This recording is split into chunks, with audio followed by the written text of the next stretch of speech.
নমস্কার।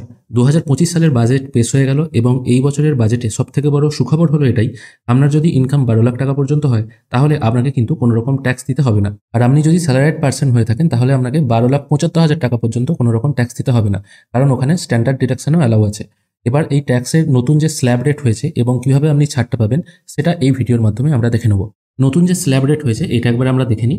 এখানে দেখুন বলা হয়েছে আপ টু ৪ লাখ, মানে আপনার ইনকাম যদি ৪ লাখ টাকা পর্যন্ত হয়ে থাকে সেক্ষেত্রে আপনাকে কোনো রকম ট্যাক্স দিতে হবে না। এটা হচ্ছে জিরো ট্যাক্স, এটাই কিন্তু চলে আসছে। আপনার ইনকাম যদি ৪ লাখ থেকে ৮ লাখ টাকার মধ্যে হয় তাহলে আপনাকে ট্যাক্স দিতে হবে 5%, এবং আপনার ইনকাম যদি ৮ লাখ থেকে ১২ লাখ টাকার মধ্যে হয় তাহলে আপনাকে ট্যাক্স দিতে হবে 10%। তাহলে আমি ভিডিওর প্রথমে বললাম ট্যাক্স লাগছে না, তাহলে এখানে ট্যাক্স কি করে আসছে? 5%, 10% এগুলো তো আসার কথা নয়। ১২ লাখ টাকা পর্যন্ত তো ছাড় আসার কথা, এটাই তো বলা হয়েছে বাজেটে। এবার এই হিসাব অনুযায়ী আপনার কত টাকা ট্যাক্স পড়ছে সেটাকে দেখে নেওয়া যাক। যদি আপনার এটাই ইনকাম হয়ে থাকে তাহলে আপ টু ৪ লাখ, এখানে তো আপনার ট্যাক্স কিছু লাগছে না, এটা আসছে আপনার জিরো। তারপর ৪ থেকে ৮ লাখ, মানে টোটাল স্ল্যাব যেটা আছে সেটা হচ্ছে ৪ লাখের স্ল্যাব। ৪ লাখের 5% করলে হয় ২০,০০০ টাকা। আর একদম নিচে যেটা আছে এখানেও আছে ৮ থেকে ১২ লাখ, এখানেও একটা ৪ লাখ আছে। এই ৪ লাখের 10% করলে হয় ৪০,০০০ টাকা।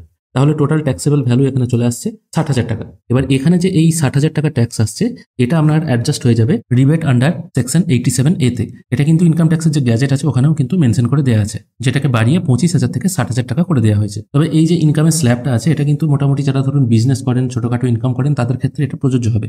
কিন্তু যাদের long term capital gain, short term capital gain থেকেও ইনকাম হয় তাদের কিন্তু এই ক্ষেত্রে আনা হবে না।